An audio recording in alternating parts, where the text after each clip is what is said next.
कैसे हो दोस्तों आप सभी के मैं आपके मंच द सक्सेस पॉइंट @ पे शानदार आधुनिक भारत के इतिहास पर एक बार फिर से आपका स्वागत करता हूं। आज का जो हमारा विषय है वह आधुनिक भारत के इतिहास के अंतर्गत 1857 की क्रांति पर है। अभी तक का सेशन आप सबको पसंद आया, इसी तरह से अपना प्यार बनाए रहिए। द सक्सेस पॉइंट @ का सपोर्ट करते रहिए। द सक्सेस पॉइंट @ एक ऐसा मंच है जो काफ़ी महत्वपूर्ण टॉपिकों को और इम्पोर्टेंट MCQ क्वेश्चन को आपके बीच में लेकर आता है, जिससे आप अपने लक्ष्य को जल्द से जल्द हासिल कर सकते हैं। तो शुरू करने से पहले गुजारिश है कि वीडियो को ज़रा शेयर कीजिए, लाइक कीजिए। वीडियो आपको कैसी लगती है कमेंट में ज़रूर बताएँ। अगर आप ऑनलाइन प्रश्नों को देखना चाहते हैं या फिर MCQ क्वेश्चन को देखना चाहते हैं, किसी सब्जेक्ट को टॉपिक वाइज डिस्कशन करना चाहते हैं, तो आप प्ले लिस्ट में जाकर के देख सकते हैं। द सक्सेस पॉइंट @ चैनल को सब्सक्राइब कीजिए, बेल आइकन ऑन कीजिए ताकि नोटिफिकेशन मिलती रहे। इसी तरह से पढ़ते रहिए, मेहनत करते रहिए। चलिए शुरू करते हैं। आज का जो विषय है 1857 की क्रांति। तो पहले दोस्तों 1857 की क्रांति की हम बात करें तो 1857 के जो विद्रोह था उसको 1857 का भारतीय विद्रोह भी कहा जाता है। यानी जो 1857 में विद्रोह हुआ था, जो क्रांति हुई थी, उसको भारत का 1857 का भारतीय विद्रोह भी कहा जाता है। यह 1857 से 58 में ब्रिटिश ईस्ट इंडिया कंपनी के शासन के खिलाफ भारत में एक बड़ा विद्रोह था। यानी कि जो 1857 का विद्रोह था, जो 1857 से 58 के बीच में चला, ये ब्रिटिश ईस्ट इंडिया कंपनी के शासन के खिलाफ था और ये भारत में लड़ा गया सबसे बड़ा विद्रोह था। विद्रोह की शुरुआत 10 मई 1857 को मेरठ के मैडिसन शहर में कंपनी की सेना के सिपाहियों के विद्रोह के रूप में शुरू हुई। बात समझाइए दोस्तों, ये जो विद्रोह की शुरुआत हुई थी वो 10 मई 1857 को मेरठ के गैरिसन शहर में हुई थी, जो कंपनी की सेना के सिपाहियों के विद्रोह के रूप में हुई थी। आइए आगे चलते हैं। बस समझ में आई दोस्तों। इसके बाद क्या हुआ कि इसके बाद यह अन्य विद्रोह और नागरिक विद्रोहों में बदल गया। मुख्य रूप से ऊपरी गंगा के मैदान और मध्य भारत में ये विद्रोह जो है उभर कर सामने आया। अब देखते हैं 1857 के जो विद्रोह के जो कारण और परिणाम थे उसको देख लेते हैं दोस्तों। तो पहला क्या है कि 1857 के विद्रोह के जो तात्कालिक कारण थे उसको देखते हैं। 1857 के तात्कालिक कारण में क्या क्या हैं, आइए उसको देख लेते हैं। तो पहला है प्यारे दोस्तों, 1857 के विद्रोह का तात्कालिक कारण एनफील्ड राइफल का प्रचलन था। यानी 1857 के जो विद्रोह था उसका तात्कालिक कारण क्या था, जो एनफील्ड राइफल होती थी उस टाइम जो चलती थी उसका प्रचलन था, यानी उसका प्रयोग में किया जाना, यानी उसका इस्तेमाल किया जाना। आगे क्या है दोस्तों, इससे पहले सैनिकों को अपनी राइफल के साथ बारूद और गोलियां भी रखनी पड़ती थी। ऐसी अफवाह फैली कि कारतूस में सूअर और गाय की चर्बी लगाई गई है। बात समझे दोस्तों, पहले क्या था, जो सैनिक होते थे उनके राइफल में बारूद और गोलियां हुआ करती थी, लेकिन ऐसी अफवाह फैली उनके बीच में कि जो कारतूस है उसमें सूअर और गाय की चर्बी लगी हुई है। आगे चलते हैं। चूँकि मुसलमानों में वर्जित है और हिंदू धर्म में गाय पवित्र है, इसलिए सैनिकों ने क्या किया कि कारतूस का उपयोग करने से इनकार कर दिया। आगे चलते हैं। कंपनी के अधिकारियों को एक उच्च जाति के सिपाही और निम्न जाति के मजदूर के बीच झगड़े की खबर से इन अफवाहों के बारे में पता चला। यानी जो कंपनी थी उनके अधिकारियों को एक उच्च जाति के सिपाही और एक निम्न जाति के मजदूर के बीच में जो झगड़े की खबर थी, उसी अफवाहों के बारे में उनको क्या पता चला था, किसको, कंपनी को। ऐसी अफवाह थी कि अंग्रेज भारतीय लोगों के धर्म को नष्ट करना चाहते थे और सैनिकों को अपनी धार्मिक मान्यताओं को तोड़ने के लिए मजबूर करना चाहते थे। यानी ऐसी अफवाह फैली थी कि जो अंग्रेज़ थे, जो ब्रिटिश शासन थी, वो भारतीय लोगों के जो धर्म थे उनको नष्ट करना चाहती थी और साथ ही सैनिकों को अपने धार्मिक मान्यताओं को तोड़ने के लिए भी मजबूर कर रही थी। हालांकि यह एकमात्र कारण नहीं था, कई अन्य कारण भी थे, जैसे धार्मिक, राजनीतिक, आर्थिक और सामाजिक कारण 1857 के विद्रोह में शामिल थे। बात समझ में आ रही दोस्तों, आगे चलते हैं। 1857 का जो आर्थिक कारण था उसके बारे में देख लेते हैं दोस्तों। यहाँ से आप अपनी नोट्स भी बना सकते हैं, स्क्रीनशॉट लेकर के आप अच्छे से नोट्स बना सकते हैं दोस्तों।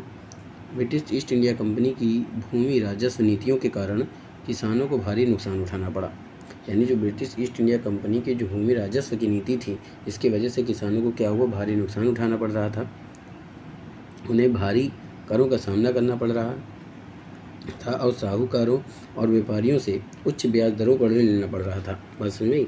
यानी कि जो ब्रिटिश ईस्ट इंडिया कंपनी थी उन्होंने भूमि राजस्व नीतियाँ अपनाई, जिसकी वजह से किसानों को क्या वो भारी नुकसान उठाना पड़ा और उन्हें भारी करों का भी सामना करना पड़ रहा था। जैसे साहूकार हो गए, व्यापारी हो गए, उनसे उच्च ब्याज दरों पर ऋण लेना पड़ रहा था।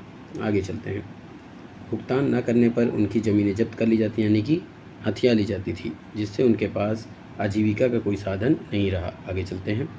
दोस्तों, अगर बात करें 1857 की, तो ब्रिटिशों के द्वारा भारतीय राज्यों पर कब्जा कर लेने के बाद शासक अब कारीगरों और शिल्पकारों की सहायता नहीं कर सकते थे, जिससे वे दुख की स्थिति में पहुंच गए। ये भी एक कारण था 1857 के विद्रोह का, यानी कि जो ब्रिटिश के द्वारा जो भारतीय राज्यों पर कब्जा किया गया और उस राज्य के जो शासक होते थे वो कारीगरों और शिल्पकारों की सहायता नहीं कर सकते थे, जिसकी वजह से उनमें दुख की स्थिति पहुंच गई थी, उनके बीच में दुख की स्थिति हो गई। आगे चलते हैं। ब्रिटिश ईस्ट इंडिया कंपनी की आर्थिक नीतियों का भारतीय उद्योगों और हस्तशिल्प पर विनाशकारी प्रभाव पड़ा, यानी कि जो ब्रिटिश ईस्ट इंडिया कंपनी की जो आर्थिक नीति थी उसके बदौलत क्या हुआ कि जो भारतीय उद्योग थे, जो इंडियन बिजनेस थे, जो हस्तशिल्प थे, ठीक है, उस पर भी क्या पड़ा, विनाशकारी प्रभाव, वो बुरी तरह से विनाश होने लगे। आगे चलते हैं। उनका विनाश हो गया, यानी वो बुरी तरह से ख़राब होने लगे, उनका जो बिज़नेस थे वो ख़राब होने लगा, जो हस्तशिल्प था वो भी सब भी ख़राब होने लगा, ठीक है, समाप्ति की ओर पहुंच गए, ऐसे समझिए। उन्होंने भारतीय वस्तुओं पर भारी शुल्क लगा दिया, किसने, अंग्रेज़ों ने, जिससे कपास और रेशम के निर्यात में गिरावट आ गई, जो अंततः 19वीं सदी के मध्य बंद हो गई। बात समझ में आई? भारतीय वस्तुओं पर भारी शुल्क लगा दिया, भारी टैक्स लगा दिया, जिससे कपास और आगे देखते हैं दोस्तों, भारी शुल्क लगा दिया, जिससे क्या हुआ कि जो कपास और रेशम के निर्यात में थी उसमें क्या हो, गिरावट हो गई, यानी यहाँ से बाहर की वस्तु नहीं जाने पाती थी, जैसे कपास हो गई, रेशम हो गई, उसमें गिरावट आ गई। तो जिससे क्या हुआ, 19वीं सदी के मध्य तक ये क्या हो गया, बंद हो गया पूरी तरह से। अब देखते हैं प्रशासनिक कारण क्या था जिसकी वजह से 1857 का विद्रोह हुआ। आगे देखते हैं। ब्रिटिश ईस्ट इंडिया कंपनी के प्रशासन को अधिक दक्षता और प्रभावशीलता की आवश्यकता थी। हालांकि सर थॉमस मुनरो ने भारतीयों को रोजगार देने का प्रस्ताव रखा था, लेकिन उस संबंध में अंग्रेज़ों द्वारा कोई कार्रवाई नहीं की गई। कंपनी के प्रशासन में भ्रष्टाचार व्यापक था, यानी ब्रिटिश ईस्ट इंडिया कंपनी के प्रशासन को क्या है, अपने मजबूत करने के लिए, अपने प्रशासन को अधिक दक्ष बनाने के लिए और प्रभावशाली बनाने के लिए बहुत प्रभावशाली बनाने की आवश्यकता थी, जिसके लिए सर थॉमस रो ने भारतीयों को रोजगार देने का भी प्रस्ताव रखा, लेकिन उस संबंध में अंग्रेज़ों द्वारा कोई कार्रवाई क्या की गई, कोई कार्रवाई उन्होंने नहीं की। सर थॉमस मुनरो की बातों पर अमल नहीं किया, उन पर ध्यान नहीं दिया। इसकी वजह से कंपनी के प्रशासन में भी क्या था, भ्रष्टाचार व्यापक था, जिसकी वजह से 1857 का विद्रोह हुआ। आगे देखते हैं। अब देखते हैं दोस्तों 1857 के विद्रोह के राजनीतिक कारण क्या थे। यहाँ तक बात समझ में आ रही? चलिए आगे चलते हैं। सन 1840 के दशक के अंत में प्यारे दोस्तों लाल डलहौजी ने क्या किया कि व्यापकगत सिद्धांत लागू किया, यानी हड़प नीति का सिद्धांत लागू किया। किसने? लाल डलहौजी ने। कब? 1840 में। ये देखते हैं। ब्रिटिश ईस्ट इंडिया कंपनी के द्वारा लागू की गई हड़प नीति ने शासकों के दत्तक बच्चों को उत्तराधिकार के अधिकार से भी वंचित कर दिया, जिससे नाना साहेब और रानी लक्ष्मीबाई जैसे शासकों में नाराज़गी पैदा हो गई। यानी जब ब्रिटिश ईस्ट इंडिया कंपनी के जो लाल डलहौजी थे उनके द्वारा जो हड़प नीति लागू की गई थी, उससे शासकों के जो बच्चे थे उनको उत्तराधिकार के अधिकार से वंचित कर दिया गया, यानी कि वे राजा के बाद शासक नहीं बन सकते थे, शासकों के पुत्र, जिससे नाना साहेब और रानी लक्ष्मीबाई जैसे शासकों में क्या हुआ, नाराज़गी पैदा हो गई। आगे चलते हैं। अंग्रेज़ों ने सहायक गठबंधन और प्रभावी नियंत्रण जैसी आक्रामक नीतियाँ भी लागू किया था। अंग्रेज़ों ने क्या किया कि सहायक गठबंधन बनाए थे, प्रभावी नियंत्रण के लिए जैसी आक्रामक नीतियाँ भी लागू की थी, राज्यों के आंतरिक मामलों में हस्तक्षेप किया, जिससे शासकों के बीच असंतोष और पैदा हो गया और बढ़ गया। मुग़ल शासक फ़कीर-उद-दीन की जो मृत्यु हुई थी उसके बाद लॉर्ड कैनिंग ने घोषणा की कि उत्तराधिकारी राजकुमार को मुग़ल साम्राज्य की शाही उपाधियों और पैतृक संपत्तियों का त्याग करना होगा, जिससे भारतीय मुसलमानों की भावनाओं पर गहरा असर पड़ा। यानी जो मुग़ल शासक फ़कीर-उद-दीन थी उसकी मृत्यु हो गई, उसके बाद कैनिंग ने ऐसी घोषणा की कि उत्तराधिकारी जो राजकुमार को मुग़ल शासक की शाही उपाधियों और जितनी संपत्ति थी उसे त्याग करना होगा। इससे भारतीय मुसलमानों की भावना पर भी प्रभाव पड़ा। अब देखते हैं सामाजिक धार्मिक कारण। पहला है दोस्तों, भारत में तेज़ी से फैल रही पश्चिम सभ्यता। रेलवे और टेलीग्राफ की शुरुआत हुई। सती प्रथा, कन्या भ्रूण हत्या जैसी प्रथाओं का उन्मूलन हो गया। कई लोगों ने इन परिवर्तनों को पारंपरिक भारतीय समाज और संस्कृति के लिए खतरे के रूप में देखा। आगे चलते हैं दोस्तों। आगे चलने से पहले गुजारिश है कि अगर अभी तक आपने चैनल को सब्सक्राइब नहीं किया तो सब्सक्राइब कर दीजिए, बेल आइकन ऑन कर दीजिए ताकि नोटिफिकेशन मिलती रहे। तो विद्रोह के सैन्य कारण थे। भारतीय सिपाहियों का कम वेतन होना, वे घरों से दूर क्षेत्रों में जो ज़रूरतें पूरी करते थे, ठीक है, और एनफील्ड राइटों की शुरुआत, यानी कि भारतीय सिपाहियों का जो वेतन था वो कम होता था, वे अपने घरों से दूर भी होते थे, उनकी ज़रूरतें पूरी नहीं कर पाते थे। एनफील्ड राइफ़ल की शुरुआत हुई। इनमें जैसे कारतूसों का इस्तेमाल किया जाता था जिनके बारे में पता थी कि उसमें गाय और सूअर की चर्बी लगी हुई थी। ये थे सैन्य कारण। आगे चलते हैं प्यारे दोस्तों। चैनल को सब्सक्राइब करते रहिए, शेयर करते रहिए वीडियो को, ताकि ज़्यादा से ज़्यादा लोग इस वीडियो से जुड़ सकें, इस वीडियो को देख सकें। चलिए आगे चलते हैं। 1857 के विद्रोह के परिणाम क्या थे उसको देखते हैं। तो प्यारे दोस्तों, ईस्ट इंडिया कंपनी के शासन का अंत। ईस्ट इंडिया कंपनी ने 1 सदी से भी ज़्यादा समय तक भारत पर शासन किया था, यानी ईस्ट इंडिया कंपनी का जो शासन था वो 1 सदी से भी ज़्यादा समय तक था। 1857 के विद्रोह ने दिखा दिया कि अब वह उपनिवेश पर नियंत्रण बनाए रखने में सक्षम नहीं थी। ब्रिटिश सरकार ने क्या किया कि कंपनी को ख़त्म करने और भारत पर सीधा नियंत्रण करने का फैसला ले लिया। आगे चलते हैं। उसमें पहले था प्रत्यक्ष ब्रिटिश शासन की स्थापना। पहले दोस्तों, विद्रोह के बाद क्या हुआ कि भारत पर सीधे ब्रिटिश क्राउन का शासन हो गया, यानी 1857 की क्रांति के बाद भारत पर सीधे ब्रिटिश क्राउन का शासन हो गया। इसका ये मतलब था कि ब्रिटिश सरकार का भारत के प्रशासन पर नियंत्रण और मजबूत हो गया। वे ईस्ट इंडिया कंपनी से परामर्श किए बिना निर्णय ले सकते थे। बात समझ में आई प्यारे दोस्तों। भारत के प्रशासन पर अधिक नियंत्रण हो गया। जो ब्रिटिश थे वो ईस्ट इंडिया कंपनी से बिना परामर्श के निर्णय ले सकते थे। आगे चलते हैं। आगे प्यारे दोस्तों, भारतीय सिविल सेवा का निर्माण। तो भारतीय सिविल सेवा की जो स्थापना थी वो 1858 में हुई थी। कब हुई थी? ये 1857 के विद्रोह के बाद हुई थी। इसका जो उद्देश्य था वो भारत पर शासन करने के लिए ब्रिटिश अधिकारियों का एक कैडर प्रदान करना था। इसकी भर्ती एक प्रतियोगी परीक्षा के माध्यम से की जाती थी। इसे ब्रिटिश कानून और प्रशासन में प्रशिक्षित किया जाता था। बात समझ में आई दोस्तों। आगे चलते हैं। 1857 को जो विद्रोह हुआ था उससे भारतीयों में राष्ट्रवाद का उदय हुआ। 1857 के विद्रोह ने क्या किया कि भारतीयों को ये दिखाया कि अंग्रेज़ों के खिलाफ एकजुट होकर अपनी आज़ादी के लिए हम लड़ सकते हैं। इससे भारतीयों में राष्ट्रवाद का उदय हो गया, यानी कि राष्ट्र को आज़ाद रखने के लिए या अपने आप को आज़ाद रखने के लिए उनको एक मार्ग मिल गया जिससे वो अंग्रेज़ों के खिलाफ लड़ सकते हैं। इसने भारतीय राष्ट्रीय कांग्रेस जैसे नए राजनीतिक संगठनों के गठन को भी जन्म दिया। इससे क्या हुआ कि भारतीय राष्ट्रीय कांग्रेस का जन्म हुआ। इस संगठन ने काफ़ी काम किया। आगे चलते हैं। आगे बढ़े दोस्तों, भारतीय संस्कृति और विरासत में भी कई नई रुचि ली गई। कब? 1857 के विद्रोह के बाद। तो कई भारतीयों ने क्या किया कि अपने अतीत की ओर देखना शुरू कर दिया और अपनी परंपराओं पर गर्व महसूस किया। इससे भारतीय कला, साहित्य और संगीत का पुनरुत्थान हुआ, यानी कि जैसे भारतीय कला थे, साहित्य और संगीत, इसका फिर से क्या हुआ? पुनरुत्थान हो गया, फिर से उभर कर सामने आया। आगे चलते हैं।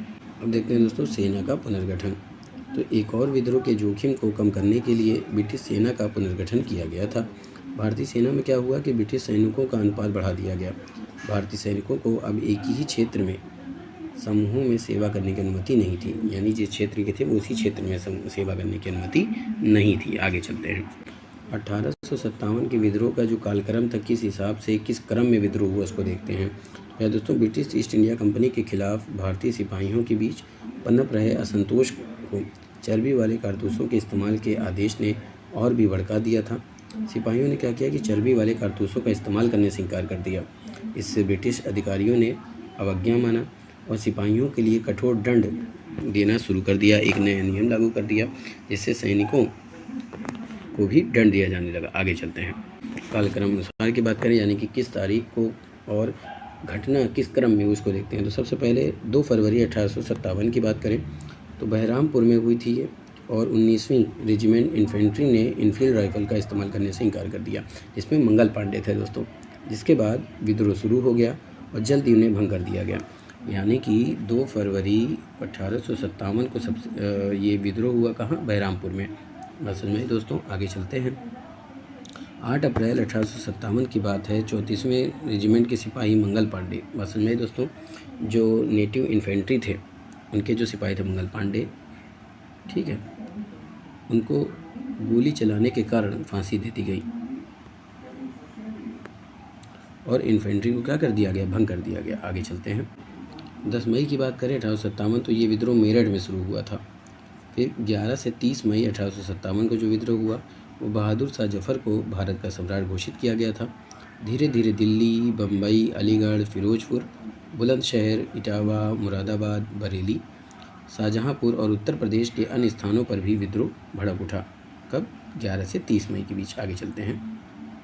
आगे दोस्तों, जून 1857 की बात है। ग्वालियर, झांसी, इलाहाबाद, फैजाबाद, लखनऊ, भरतपुर आदि स्थानों पर प्रकोप हुआ। यानी कि जून 1857 में विद्रोह हुआ और ये कहाँ हुआ? ग्वालियर में, झांसी में, इलाहाबाद में, फैजाबाद में, लखनऊ में, भरतपुर में ये विद्रोह हुआ। अब देखते हैं जुलाई और अगस्त में जो विद्रोह वो कहाँ हुआ। जुलाई और अगस्त के बीच में जो विद्रोह हुआ था दोस्तों वो इंदौर, महू, नर्मदा जिलों, पंजाब में कुछ स्थानों पर विद्रोह हुआ। आगे देखते हैं। सितंबर 1857, तो भैया दोस्तों सितंबर 1857 में जो विद्रोह हुआ वो दिल्ली पर ब्रिटिश ईस्ट इंडिया कंपनी ने पुनः कब्जा कर लिया था, इसके विरोध में हुआ था। आगे चलते हैं। आगे पे दोस्तों नवंबर 1857, जनरल विनघम को कानपुर के बाहर विद्रोहियों ने क्या किया? पराजित कर दिया था। दिसंबर 1857 की बात करें तो एक कानपुर का युद्ध सर कॉलिन कैंपबेल ने जीता था। यानी सितंबर 1857 का विद्रोह किसने जीता था? कॉलिन कैंपबेल ने जीता था। मार्च 1857 की बात करें, लखनऊ पर अंग्रेजों ने पुनः कब्जा कर लिया था। आगे चलते। अप्रैल की बात करें तो रानी लक्ष्मीबाई के विरुद्ध युद्ध करके अंग्रेजों ने झांसी पर कब्जा कर लिया था। मई 1857, बरेली, कल्पी, जगदीशपुर अंग्रेजों ने इस पर क्या किया? कब्जा कर लिया। दिसंबर 1857 की बात, जुलाई से दिसंबर के बीच की पूरी घटना, धीरे धीरे भारत में ब्रिटिश सत्ता पुनः स्थापित हो गई। आगे चलते हैं। अब देखेंगे 1857 के विद्रोह के नेता और उसको किसने दबाया। तो तालिका के द्वारा समझेंगे 1857 के विद्रोह के केंद्रों और उन केंद्रों पर विद्रोह का नेतृत्व करने वाले नेताओं और विद्रोह को दबाने वाले ब्रिटिश जनरलों का विवरण भी हम देखेंगे। चलिए आइए देखते हैं। फिर दोस्तों विद्रोह के केंद्र 1857 के विद्रोह के नेता और विद्रोह को दबाने वाले ब्रिटिश जनरल कौन थे। है दोस्तों जो दिल्ली में हुआ था विद्रोह, और इस विद्रोह के नेता कौन थे? तो जनरल बख्त खान थे। और इसको दबाने के लिए ब्रिटिश जनरल कौन थे? तो लेफ्टिनेंट विलोबी, जॉन निकोलसन और लेफ्टिनेंट हडसन थे। कानपुर की बात करें तो इसका विद्रोह का नेतृत्व किया था नाना साहेब ने और इसको कुचलने का प्रयास किया था सर ह्यू व्हीलर और सर कॉलिंसन। आगे चलते हैं। यानी कानपुर के जो विद्रोह हुआ उसे नाना साहेब ने नेतृत्व दिया, सर ह्यू व्हीलर और सर कॉलिन कैंपबेल ने इसको क्या किया? दबाने का प्रयास किया। लखनऊ की बात करें तो बेगम हजरत महल ने इसका नेतृत्व किया था। Henry Lawrence, brigadier English, Henry Havelock, James Outram और सर कॉलिन कैंपबेल ने इसको दबाने का प्रयास किया था। आगे चलते हैं। आगे दोस्तों बरेली की बात करें तो खान बहादुर ने इसका नेतृत्व किया, जेन आउटरम ने इसको दबाने का प्रयास किया। बिहार में नेतृत्व किया था Kunwar Singh, sir Colin Campbell ने इसको दबाने का प्रयास किया था। फैजाबाद में मौलवी अहमदुल्ला ने इसको नेतृत्व दिया था इस विद्रोह को, सर कॉलिन कैंपबेल ने इसको दबाने का प्रयास किया। झांसी में रानी लक्ष्मीबाई और सर ह्यूरोज ने जो दबाने का इस विद्रोह जो 1857 का विद्रोह हुआ था झांसी में, जिसका नेतृत्व रानी लक्ष्मीबाई ने किया था, उसको दबाने का प्रयास किया था सन ह्यूगरोज ने। आगे चलते हैं। दोस्तों 1857 के विद्रोह की जो सफलता के कारण थे उसको भी देख लेते हैं। तो पहला कारण क्या था सफलता का? कि विद्रोही बलों के बीच समन्वय और एकीकृत नेतृत्व का अभाव था तथा ब्रिटिश ईस्ट इंडिया कंपनी की श्रेष्ठ सैन्य शक्ति थी और संसाधन मजबूत था। क्या है कि विद्रोह में शामिल विभिन्न समूहों के बीच विभाजन हो गया, इसमें क्षेत्रीय, धार्मिक और सामाजिक विभाजन शामिल था। आगे सफलता का कारण क्या था? कि विद्रोही बलों के बीच अपर्याप्त संचार और सूचना का प्रसार धीमा था। आगे चलते हैं। आगे भी दोस्तों भारतीय शासकों और कुलीन वर्ग से व्यापक समर्थन का अभाव था। यानी जो भारतीय शासक थे जो कुलीन वर्ग से उनका समर्थन की कमी थी। विद्रोही नेताओं के द्वारा की गई रणनीतिक गलतियाँ, सैन्य अभियानों की खराब योजना और क्रियान्वयन। यानी कि जो विद्रोही नेता थे उनकी रणनीतियाँ खराब थीं, सैन्य अभियानों की योजना खराब थी और उनका कार्य खराब थे, जिसकी वजह से उनमें असफलता हासिल हुई। विद्रोही बलों के लिए आधुनिक हथियारों और सैन्य प्रशिक्षण तक सीमित थे, जिसकी वजह से 1857 का जो विद्रोह था वो विफल रहा। आगे देखते हैं। विद्रोही समूह के भीतर आंतरिक संघर्ष हुआ, प्रतिद्वंदिता का फ़ायदा उठाने का ब्रिटिश की क्षमता बढ़ी। आगे देखते हैं। कुछ रियासतों सहित भारतीय समाज के प्रमुख वर्गों को जीतने या बेअसर करने में ब्रिटिशों की सफलता हुई, जिसकी वजह से 1857 के विद्रोह की असफलता को सामने आई। आगे देखते हैं। एक लास्ट कारण है दोस्तों, विद्रोह के दमन के बाद ब्रिटिश नियंत्रण की बहाली और औपनिवेशिक शासन को क्या हुआ, सुदृढ़ हुआ, जिसके वजह से ये जो 1857 का विद्रोह हुआ था वो असफल रहा, वो सफल नहीं हो पाया। ये सब इसके कारण थे दोस्तों। तो आज का सेशन यहीं पे समाप्त करता हूँ। उम्मीद करता हूँ कि आज का सेशन भी आपको पसंद आएगा। इसी तरह से जुड़े रहिए, अपना प्यार दिखाते रहिए, चैनल का सपोर्ट करते रहिए दोस्तों। बड़ी मेहनत से इस वीडियो को तैयार किया जाता है, तो ज़्यादा से ज़्यादा लोगों तक शेयर कीजिए, लाइक कीजिए। वीडियो को कैसी लगती है कमेंट में ज़रूर बताएँ। जितने ज़्यादा से ज़्यादा लोग इस वीडियो को देखेंगे हमारा मनोबल बढ़ेगा, हम और अच्छा करने का प्रयास करेंगे दोस्तों। अगर आप यूपीएससी की तैयारी करते हैं, यूपीपीएससी की तैयारी करते हैं या अदर कोई कॉम्पिटिटिव एग्ज़ाम की तैयारी करते हैं, तो उन सभी के लिए ये सारे टॉपिक इम्पॉर्टेंट हैं। अगर आप एटलीस्ट रेलवे की भी तैयारी करते हैं, उसके लिए भी ये टॉपिक काफ़ी महत्वपूर्ण है। काफ़ी प्रश्न इससे पूछे जाते हैं। चलिए फिर मिलेंगे, तब तक के लिए जय Hind, wish you all the best.